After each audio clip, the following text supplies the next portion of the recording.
He's on a mission to redefine marriage, taking us from this to this. But the words you'll hear are not anything goes, but equal rights for all. They're fighting words for Tim Gill, but don't expect to hear from him. Tim Gill is stealth. He's under the radar. When he goes after a candidate and targets a candidate, he doesn't make homosexuality the issue. He picks something else because he knows the issue of homosexuality is still risky among the electorate. A Colorado native, Gill still calls Denver home. He made his millions in the 80s and 90s as the founder of publishing software giant Quark. But in 2000, he moved to full-time philanthropy. Gill favors giving to mainstream charities like the Denver Aquarium. He ties the money to so-called non-discrimination policies and establishes himself as a community pillar. But it's in the area of politics where his giving is starting to get the most attention. His strategy is to go after the young, up-and-coming conservatives, to knock them out early, and to send a message of intimidation and fear to other conservatives. Gill's giving to candidates and causes began in 2000. It reportedly started with $300,000, then $800,000 in 2002, and a whopping $5 million in 2004. But unlike so many other big-time political donors, Gill focuses almost exclusively on state and local races, believing public policy starts from the ground up. One of Gill's more recent targets was Ray Martinez of Fort Collins, Colorado. As the Republican mayor of this city and heavily Republican area, Martinez thought he had a great shot at winning a state Senate seat. The odds looked very good. The pollings that we saw were very favorable.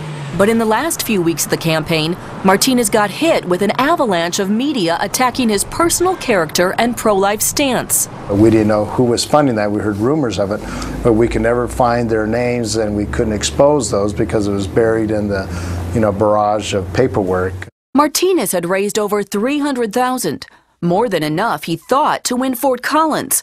But Gill and various associates had poured close to $1 million into the race through 527 political organizations.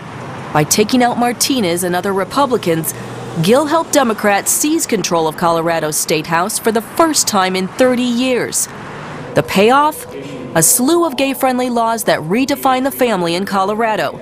Today, pro-family lawmakers in the Rocky Mountain state say the Gill factor is impossible to ignore. It puts extreme amounts of pressure on people who are trying to make a living at work and trying to raise money for a campaign who don't have deep pockets. In 2005, Gill started the Gill Action Fund.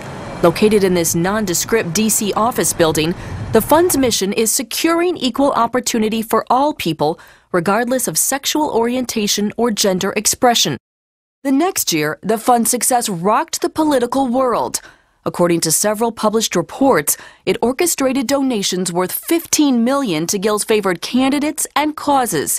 The payoff this time, wins in 50 of 70 targeted campaigns and power changes in the state chambers of Michigan, Pennsylvania, Washington, and Iowa. Gill took out Iowa House Speaker Danny Carroll with one of his favorite stealth tactics, small checks from Gill and friends around the country.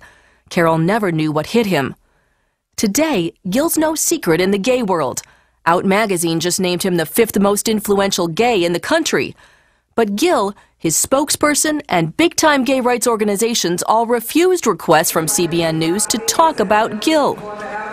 Perhaps because Gill fears the spotlight could hurt his current plans. Gill did tell Atlantic Monthly that he has an even larger target list in 2008. CBN News found that the New York State House is one of those targets.